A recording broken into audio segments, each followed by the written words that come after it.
বিখ্যাত সাহাবী আব্দুল্লাহ ইবনে ওমর ইবনুল আস রাদিয়াল্লাহু তাআলা আনহু বলেন, একবার আমরা হযরত রাসূল সাল্লাল্লাহু আলাইহি ওয়াসাল্লাম এর দরবারে মসজিদ নববীতে বসা ছিলাম।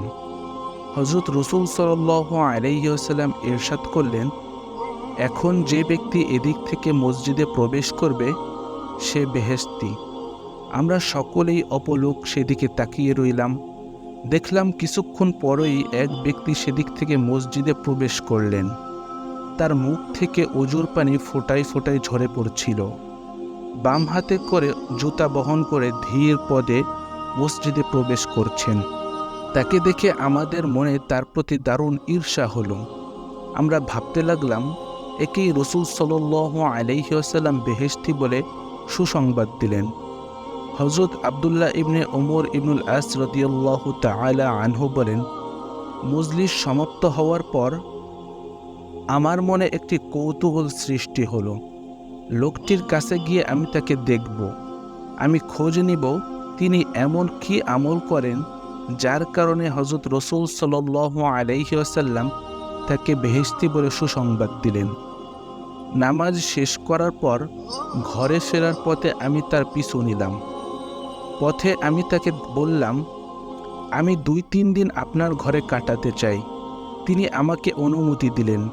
আমি তার ঘরে চলে গেলাম। রাতের বেলা বিছানার উপর সারা রাত আমি জেগে জেগে কাটালাম। আমি এ কারণে ঘুমাইনি, ভেবেছি রাতের বেলা তিনি কি আমল করেন দেখব।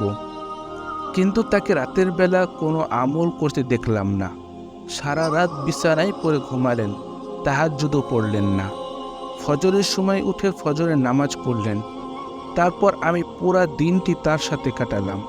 আমি লক্ষ্য করলাম নফল, জিকির, তাসবিহ তেলাওয়াত বা এই জাতীয় বিশেষ কোনো আমলে তিনি মশগুল নন। যখন নামাজের সময় হয় মসজিদে গিয়ে নামাজ আদায় করেন। এভাবে 2-3 দিন আমি তার সাথে কাটালাম, কিন্তু বিশেষ কোনো আমল আমার নজরে পড়ল না। অবশেষে তাকে আমি প্রশ্ন করলাম, আপনি এমন বিশেষ কি আমল করেন যার ভিত্তিতে রাসূল সাল্লাল্লাহু আলাইহি ওয়াসাল্লাম আপনাকে বেহেশতের সুসংবাদ দিয়েছেন? আমি তো সে আমলটি দেখার জন্য 2-3 দিন আপনার সাথে কাটালাম, কোনো কিছুই তো নজরে পড়ল না। হযরত সাহাবী রাদিয়াল্লাহু তাআলা আনহু বললেন, যদি হযরত রাসূল সাল্লাল্লাহু আলাইহি ওয়াসাল্লাম আমার সম্পর্কে এই সুসংবাদ দিয়ে থাকেন তাহলে অবশ্যই এটা আমার জন্য অনেক বড় নিয়ামত। আর আমি তো বিশেষ কোনো আমল করি না, নফলও তেমন একটা পড়ি না। তবে একটি বিষয় আছে, তা হলো আমার অন্তরে কারো প্রতি কোনো হিংসা বিদ্বেষ নেই। হতে পারে এই কারণে আল্লাহ তাআলা আমাকে এই সুসংবাদ নসিব করেছেন। কোনো বর্ণনায় আছে, ভাগ্যবান এই সাহাবী হলেন হযরত সাদ বিন আবি ওয়াক্কাস রাদিয়াল্লাহু তাআলা আনহু।